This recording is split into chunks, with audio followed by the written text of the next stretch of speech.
Nós vamos dar continuidade e, ao mesmo tempo, nós vamos entrar na lição 42.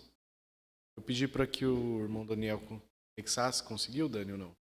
Não. Depois nós vamos tentar anexar a lição. As duas lições nós vimos esses finais de semana, final de semana passada, e vamos ver agora, se Deus permitir. Nós ainda estamos no assunto sobre o batismo bíblico. Nós vamos ver a segunda parte da lição. A lição 42 é a primeira parte, a lição 43 é a segunda parte. Tá? Que eu pedi para entregar para os irmãos é a 43, onde nós vimos o batismo infantil.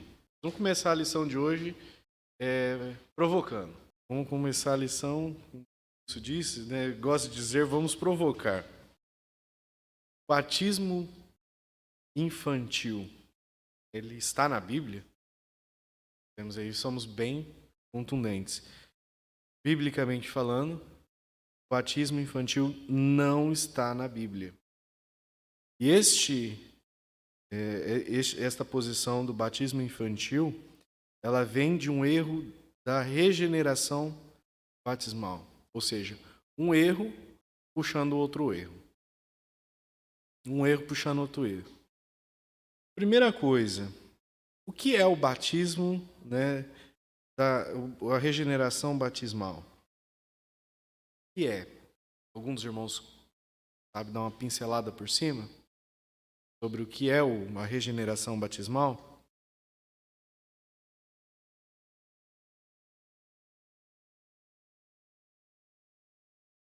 O microfone está aí? Quanto antes batizado. Obrigada. Tá. Como eles criam que o batismo salvava, né? Era para salvação. Então, quanto antes batizar o infante, né, a criança, então ele ia ser salvo desde o início. E aí foi um erro. E é justamente a primeira pergunta é essa, a regeneração batismal, que é o que a senhora falou. Eles criam que o batismo salvava. A regeneração batismal é justamente isso. É uma doutrina que se prega aí de que o batismo, ele em si tem o poder de regenerar a alma. Regeneração da alma.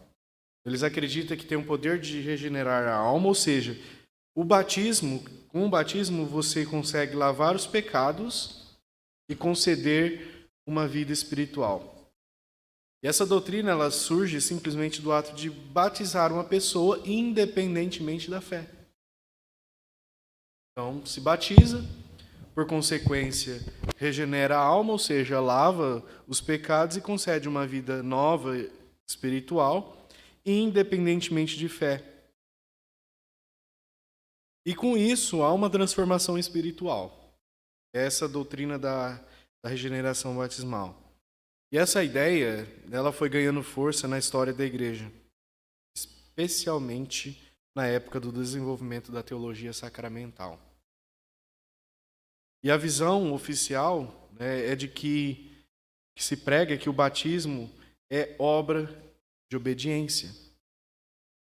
Coisa que uma pessoa ela deve fazer, olha só, coisa que uma pessoa ela deve fazer antes que Deus conceda a salvação. Então, aqueles da persuasão da regeneração batismal acreditam que o batismo é algo adicional que Deus requer antes que ele conceda a salvação. Contudo, nós vemos que essa crença ela não encontra base nas Escrituras, não vemos respaldo nas Escrituras sobre isso. Por quê? O batismo ele é consistentemente apresentado como um ato de fé que segue a conversão, a aceitação consciente. É aqui que nós estamos num ponto importante. A aceitação consciente de Jesus como Salvador. Então, o problema com esse ponto de vista é que há passagens bíblicas que declaram de forma clara e explícita que a fé é o único requisito para salvar. Olha João 3,16. Um dos versículos mais conhecidos da Bíblia. Porque Deus amou o mundo de tal maneira que deu o seu Filho unigênito, para que todo aquele que nele crê não pereça, mas tenha a vida eterna. Onde nós encontramos o batismo aqui? Qual é a única regra? Para todo aquele que nele crê não pereça, mas tenha a vida eterna. Em Atos 16 e 30, tinha um carcereiro, o carcereiro de Filipos, e ele chegou a perguntar para o apóstolo Paulo. Qual foi a pergunta dele? O que eu devo fazer para me salvar? Se tem uma vez que Paulo poderia falar de várias e várias coisas, era esse momento, né? Era uma oportunidade para Paulo apresentar várias fórmulas para a salvação. Só que a resposta do apóstolo Paulo foi qual? Foi simples e objetiva. Ele disse: creia no Senhor Jesus Cristo e você será salvo. Só. Paulo que poderia fazer uma listinha de obras, né? Que o carcereiro podia fazer para então poder ser salvo. Mas o que Paulo vem e diz é: creia. Ele prega o evangelho. Creia no Senhor Jesus Cristo e será salvo. Ou seja, sem batismo, sem obra, sem nada. Apenas fé. Apenas crer. Irmãos, há literalmente dezenas de versículos no Novo Testamento que atribui a salvação à crença sem nenhum outro requisito. Se o batismo ou qualquer outra coisa é necessário para a salvação, todos esses versículos que nós relemos, ou todos os versículos que falam sobre isso na Bíblia, estão errados. E se isso for verdade, então a Bíblia contém erro. Ou seja, se há erros na Bíblia, portanto, não é mais digna de nossa confiança. Concordo? O Novo Testamento, ele ensina que o batismo é um passo de obediência. O batismo ele é um passo de obediência e é uma declaração pública de fé em Jesus Cristo. Marcos 16:16, nós vemos Jesus dizendo: quem crer e for batizado será salvo, mas quem não crer será condenado. O que faltou na segunda parte? Batismo, não é? Mas quem não crer será condenado. Então esse versículo sugere uma ordem clara. Primeiro vem o quê? Crer. Depois, batizar. Então a crença nesse contexto, primeiro, é um ato de consciência. É um ato pessoal. O que implica que o batismo ele é destinado para quem? Para quem tem condições, ou seja, para quem tem capacidade de exercer fé. Para quem tem capacidade de crer. Guarda bem isso, irmãos. O batismo é destinado àqueles que já têm capacidade de exercer fé, de crer. Olha lá em Atos 2:38. Pedro, ele fez uma exortação. Arrependei-vos e cada um de vós seja batizado em nome de Jesus Cristo para perdão dos pecados e recebereis o dom do Espírito Santo. Novamente nós encontramos uma ordem. O arrependimento, um ato de compreensão, uma capacidade de crer, de ter fé, que precede, ou seja, que vem antes do batismo, e que reforça a ideia de que o batismo é para pessoas, para crentes conscientes. Pessoas conscientes da sua fé. Só que há muita confusão sobre o batismo, várias denominações. E isso não é resultado de uma mensagem bíblica confusa a respeito do batismo. Porque a Bíblia é clara. Essa confusão sobre o batismo em várias outras denominações não é resultado de uma mensagem bíblica confusa. A Bíblia ela é bastante clara sobre o que é o batismo, sobre a quem se destina o batismo e sobre o alcance.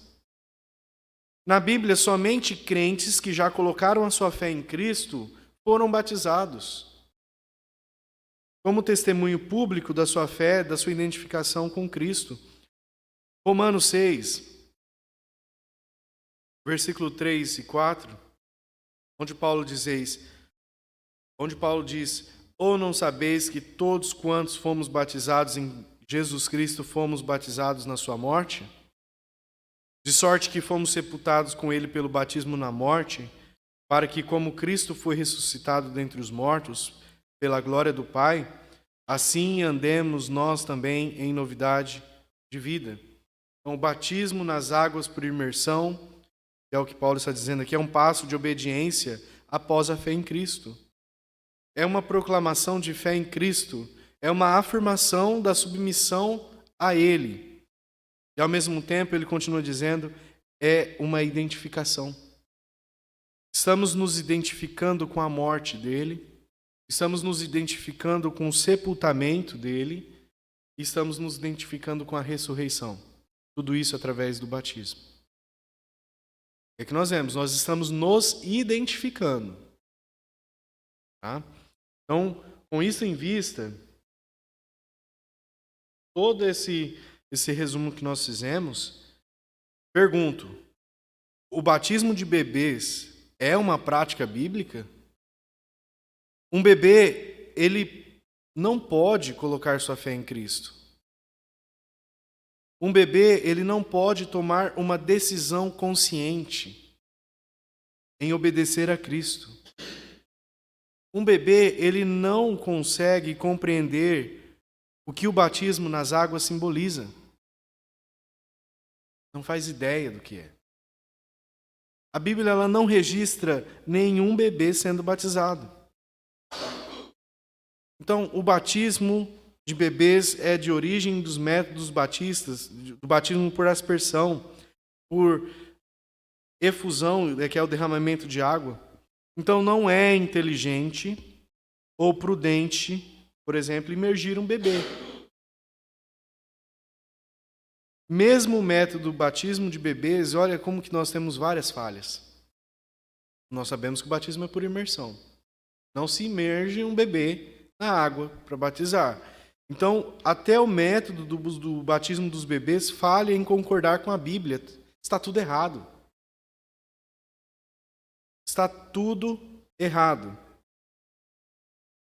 Então, como que o derramamento ou a aspersão de água poderia, por exemplo, ilustrar a morte? Ilustrar o sepultamento, ilustrar a ressurreição de Jesus Cristo? Ah, irmãos, mas algumas denominações que creem de uma forma diferente, mesmo assim praticam o batismo de crianças. Vou cutucar ainda mais. Os presbiterianos. Os presbiterianos. Eles veem o batismo como um sinal e um selo da aliança de Deus com o seu povo. Eles fazem isso. Creem nisso. Eles acreditam que assim como a circuncisão do Antigo Testamento era uma aliança que Deus fez com Abraão, com a sua descendência, o batismo no Novo Testamento cumpre uma função semelhante. E assim, eles acreditam que os filhos dos crentes são incluídos nessa aliança e recebem o sinal do batismo, mesmo antes de manifestarem pessoalmente a fé. Quais são os argumentos deles para pregar, para defender o batismo infantil? Continuidade dessa aliança. Então, eles defendem essa continuidade da aliança de Deus com o seu povo, que antigamente era marcada pela circuncisão, como nós dissemos, mas agora é marcada pelo sinal da aliança do batismo. Então, assim como as crianças eram circuncidadas no 8º dia, os filhos dos crentes devem ser batizados. E aí eles apelam, por exemplo, para algumas passagens no Novo Testamento, onde eles falam que famílias inteiras eram batizadas. E se agarram, por exemplo, em Atos 16, 31 e 34. E eles disseram: crê no Senhor Jesus Cristo e serás salvo tu e a tua casa. E lhe pregaram a palavra do Senhor e a todos os que estavam em sua casa. E tomando eles consigo, lhe pôs à mesa. E tomando eles consigo naquela mesma hora da noite, lavou-lhe os vergões e logo foi batizado ele e todos os seus. E levando-os à sua casa, lhes pôs à mesa e na sua crença em Deus alegrou-se com toda a sua casa. Essa é uma das passagens. Olha outra. 1 Coríntios 1,16. E batizei também a família de Estéfanas, além desses, não sei se batizei algum outro. Tudo leva a crer de fato que famílias inteiras foram batizadas como consequência. Se um creu, logo vamos batizar todos. Então argumentam que é razoável supor que essas famílias incluíam crianças. E então eles veem, através disso, que os filhos dos crentes como membros da aliança da graça. E, portanto, são filhos, são crianças merecedores do sinal da aliança. E aí, vamos lá em Atos 2:39. Pega uma parte desse versículo. Como sempre, né? Pega partes. Não lê no contexto geral, não lê tudo que está sendo dito. Mas olha lá, se a gente pegar essa primeira parte, a promessa é para quem? Para vós e vossos filhos. Então, isso inclui os filhos. Vamos parar por aqui por enquanto. Vamos refutar, vamos ver agora biblicamente o que nós entendemos sobre essa prática deles. Nós vamos abordar de uma forma contundente também. Primeira coisa, irmãos, fé. A fé pessoal é um requisito. Fé pessoal é um requisito, é individual. Uma análise no Novo Testamento, como nós já dissemos desde o início, revela que o batismo ele é repetidamente apresentado como um ato subsequente à fé. Em todas as passagens onde o batismo é discutido, como em Atos 2:38, 8 e 12, marca aí, nós nos vamos lá, Marcos 16:16, a crença pessoal precede o batismo. Então isso sugere que o batismo é para aqueles que já têm a capacidade de compreender, de professar a sua fé, algo que um bebê não consegue fazer. Circuncisão e batismo. Diferenças fundamentais. Embora a circuncisão ela fosse um sinal físico da aliança de Deus com Abraão, o Novo Testamento ele não estabelece uma conexão direta com a circuncisão e o batismo. Aonde nós encontramos isso na Bíblia? Em nenhum lugar.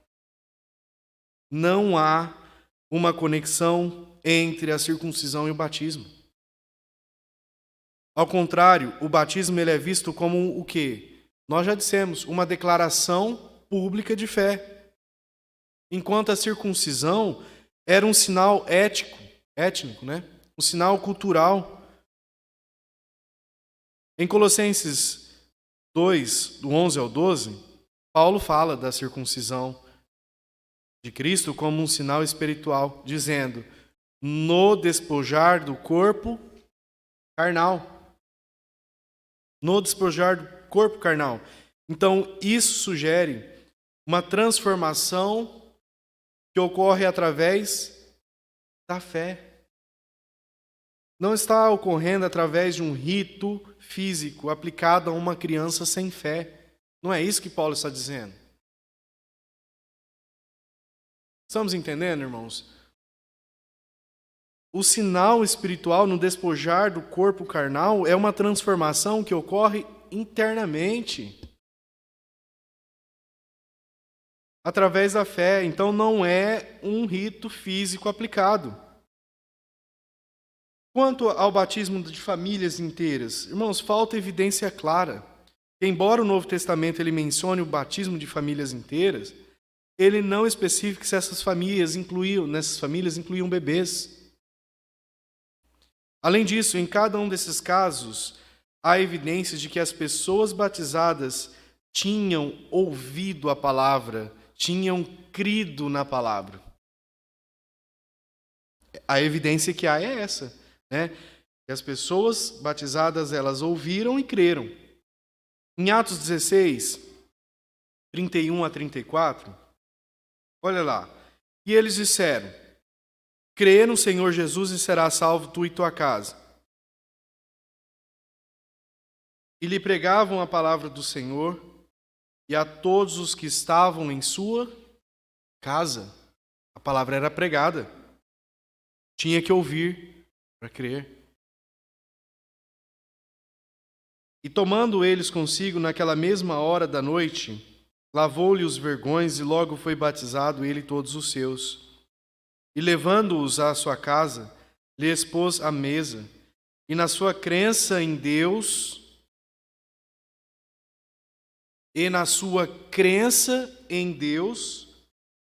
alegrou-se com toda a sua casa. Qual que é a evidência que nós vemos aqui de forma clara? A casa de Lídia creu antes de ser batizada. É isso. A casa de Lídia creu antes de ser batizada. E ainda a interpretação do contexto em Atos 2:39, quando Pedro diz: a promessa é para vós e vossos filhos. E aí? Será que fomos pegos de jeito aqui? Ele não está dizendo, nós não vemos que Pedro está dizendo aqui que os filhos automaticamente herdam a fé. Não está sendo dito isso, que eles herdam automaticamente a fé dos pais, mas que a promessa ela está disponível para todos. É bem diferente. Herdar é uma coisa, estar disponível, outra coisa completamente diferente. Então, a promessa está disponível para todos, incluindo os filhos, quando esses chegarem à idade de crer. Está disponível. Então, a fé individual ainda é necessária para receber o batismo. E a frase, para vós e vossos filhos, aponta então para uma inclusão. Mas olha a continuidade. Lembra que eu falei que param pela metade ali? Olha como que continua. Para todos quanto o Senhor nosso Deus amar. Destaca que a chamada de Deus é fundamental e é seguida pela resposta individual de cada um. Então, no Novo Testamento, é claro, em mostrar que a fé é uma resposta pessoal, individual à chamada de Deus. Nós vemos isso em várias passagens. Romanos 10, versículo 9 e 10. Olha como que ela é individual. A saber, se com a tua boca confessares ao Senhor Jesus, e em teu coração creres que Deus o ressuscitou dentre os mortos, será salvo. Olha, uma decisão que deve ser tomada de forma igual. Se com a tua boca, singular, se com a tua boca confessares ao Senhor Jesus e em teu coração creres que Deus os ressuscitou dentre os mortos, será salvo. Visto que com o coração se crê para a justiça e com a boca se faz confissão para a salvação. Irmãos, isso demonstra que a salvação é sempre uma questão de fé, não é herdada. Então, enquanto muitos veem o batismo infantil como uma continuidade da aliança de Deus com seu povo, uma leitura cuidadosa das Escrituras, uma leitura cuidadosa do Novo Testamento, nos mostra que o batismo é reservado para aqueles que têm fé consciente, para aqueles que creem em Cristo de forma individual. O batismo é uma expressão pública dessa fé. Portanto, ele deve ser praticado em crentes e não em bebês que ainda não têm capacidade de crer. Se os pais cristãos desejam dedicar seu filho a Cristo, neste caso, apresente-o à igreja. Traga-o para a igreja. Quando eles crescerem, e então eles deverão fazer uma decisão pessoal de crer em Jesus, para assim então serem salvos. Biblicamente é isso. E por que ser batizado? Agora vamos fazer um breve resumo de tudo que nós vimos, inclusive da lição 42, da lição 43. Lembra-se que Jesus ele deu o exemplo? Tópico A, por que ser batizado? Jesus deu exemplo. Mateus 3:17. E então veio Jesus da Galiléia ter com João junto do Jordão para ser batizado por ele.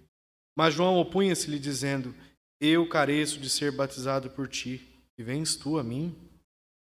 Jesus, porém, respondendo, disse-lhe: deixa por agora, porque assim nos convém cumprir toda a justiça.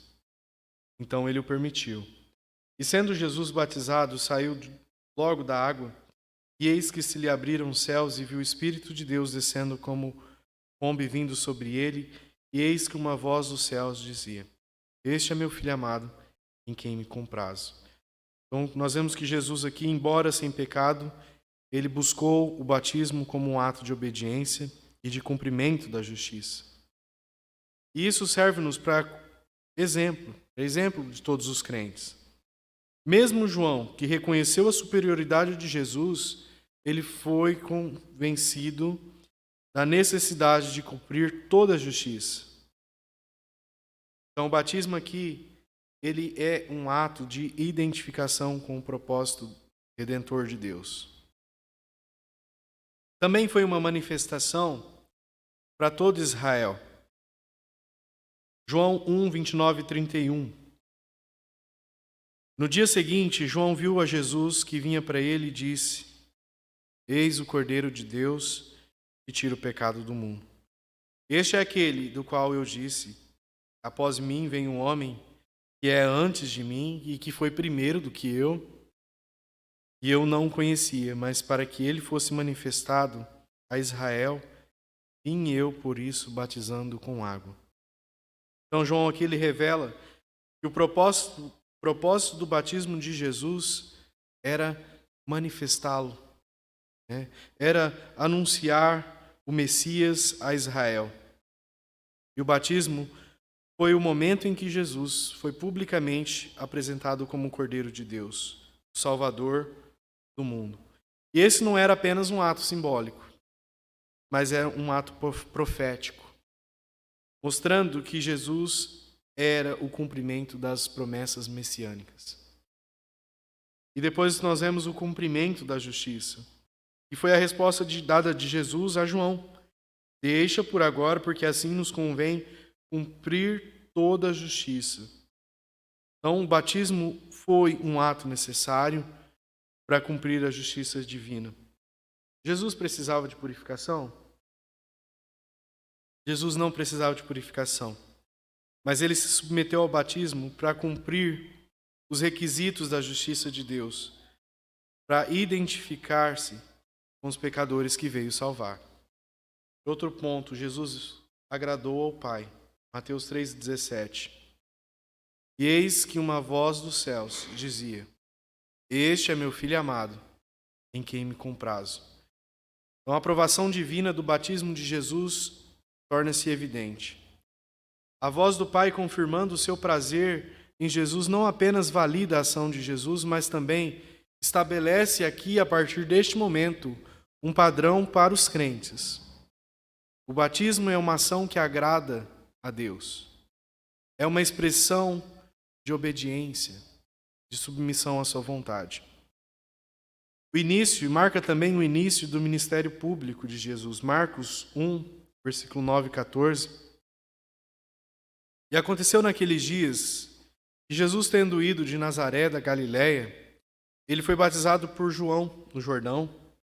E logo que saiu da água, viu os céus abertos e o Espírito que como pomba descia sobre ele. E ouviu-se uma voz dos céus que dizia: Tu és o meu filho amado, em quem me comprazo.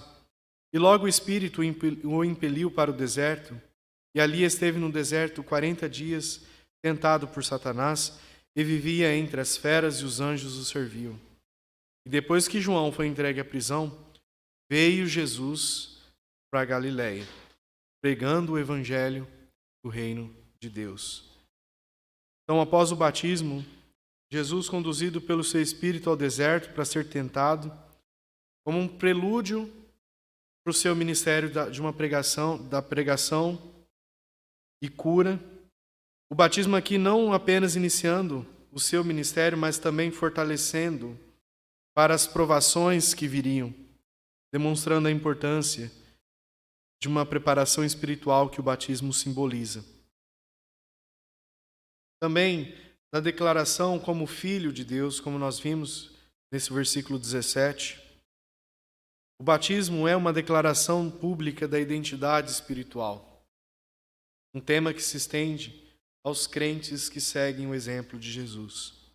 Também uma obediência ao mandamento de Jesus, Mateus 28, 18 e 28. E chegando-se Jesus, falou-lhes dizendo: É-me dado todo o poder no céu e na terra. Portanto, ide, fazei discípulos de todas as nações, batizando em nome do Pai, e do Filho e do Espírito Santo, ensinando-os a guardar todas as coisas que eu vos tenho mandado. E eis que eu estou convosco todos os dias, até a consumação dos séculos. Então, o batismo ele é parte integrante do discipulado cristão. Ordenado por Cristo, uma prática que deve ser continuada até quando? Até a consumação dos séculos. Então, essa ordem enfatiza, irmãos, a importância do batismo. Não apenas como um rito, mas como uma parte vital da vida, da prática cristã. Por quem que nós devemos ser batizados? Nós vimos aí João Batista, o administrador enviado por Deus. Ele foi especificamente enviado por Deus, um homem especificamente enviado por Deus para batizar. O seu batismo tinha autoridade? Sim. Tinha autoridade divina. Então, este ponto sublinha que o batismo não é apenas um ato físico, um mero ato físico qualquer que pode ser praticado por qualquer um. Nós vemos aqui que há uma prática como um mandato celestial, administrada por aqueles que têm aprovação divina. Também houve o batismo dos apóstolos por João. Olha lá em Atos 1, 20 e 22.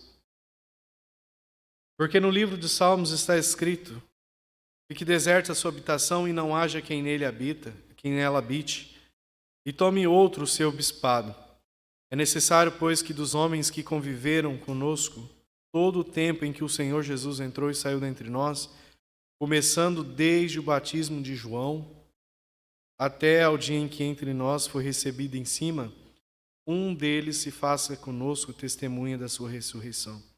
Os apóstolos foram batizados por João, mostrando a continuidade, a legitimidade do batismo cristão como uma prática que começou com João, foi seguida por Jesus e seus apóstolos. Não era, e aqui que nós temos que nos agarrar, irmãos, o batismo não era um novo conceito, mas era a continuação de uma prática ordenada por Deus. Portanto, a igreja hoje tem essa autoridade. A igreja como administradora do batismo. Um só batismo se refere, por exemplo, ao batismo verdadeiro, ao batismo autorizado e ordenado por Cristo, que deve ser administrado por quem? Efésios 4 e 5. Olha lá. Efésios 4 e 5. Há um só Senhor, uma só fé e um só batismo. Para quem Paulo estava falando isso? Para a igreja de Éfeso. Então, a igreja, ela é a administradora do batismo, é ela que deve e tem a autoridade do batismo, que deve ser administrado por ela. E conforme qual modelo? O modelo estabelecido lá atrás. Então, nós não devemos inventar. Conforme o modelo que foi estabelecido lá atrás, no início. E a responsabilidade da igreja em batizar. Lucas 7, versículo 29 e 30. E todo o povo que o ouviu, e os publicanos, tendo sido batizados com o batismo de João, justificaram a Deus. Mas os fariseus e os doutores da lei rejeitaram o conselho de Deus contra si mesmo, não tendo sido batizados por ele. Estranho isso aqui, né?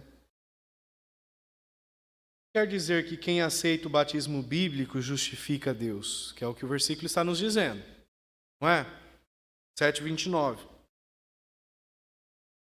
Com o batismo de João, justificaram a Deus. O que isso significa, irmão? Justificar a Deus. Será que nós temos essa possibilidade de justificar a Deus? Porque depois no versículo ele continua dizendo: e os que rejeitaram o batismo? Rejeitam o quê? Conselho de Deus. Esse justificar a Deus, irmãos, significa o aceitar o batismo como correto. Elas estavam reconhecendo que Deus está certo em chamar o seu povo ao arrependimento. É isso. Esse versículo está dizendo justamente isso. Justificar a Deus significa que, ao aceitar o batismo, as pessoas estavam reconhecendo que Deus estava certo em chamar o seu povo ao arrependimento. E quem rejeita? Rejeita o conselho de Deus. Rejeita o conselho de Deus. Ou seja, nega que Deus está certo em chamar o seu povo ao arrependimento. Então nós vemos aqui uma visão clara, uma clara divisão entre aqueles que aceitam e aqueles que rejeitam. Aqueles que aceitam seguem o caminho de Deus. Por outro lado, os que rejeitam se opõem ao propósito de Deus. Essa passagem, então, nos dá a ideia de que o batismo é um ato de submissão à vontade de Deus. E rejeitá-lo, na verdade, rejeitar o batismo é rejeitar o próprio conselho divino. Então, para concluirmos o estudo de hoje, nós vemos que o batismo, conforme explorado nessa lição, é uma prática profundamente enraizada na obediência, no simbolismo e na continuidade da fé. Não é apenas um rito externo, mas é um ato que encapsula a identificação com Cristo na sua morte, no seu sepultamento e na sua ressurreição. Então, além disso, nós também temos que ver a escolha do administrador correto do batismo. Quem tem autoridade para isso, como aquele ordenado por Deus. Tudo isso garante que o ato seja realizado com a autoridade de forma correta, com as intenções corretas. Amém? Que Deus nos ajude, irmãos, nessa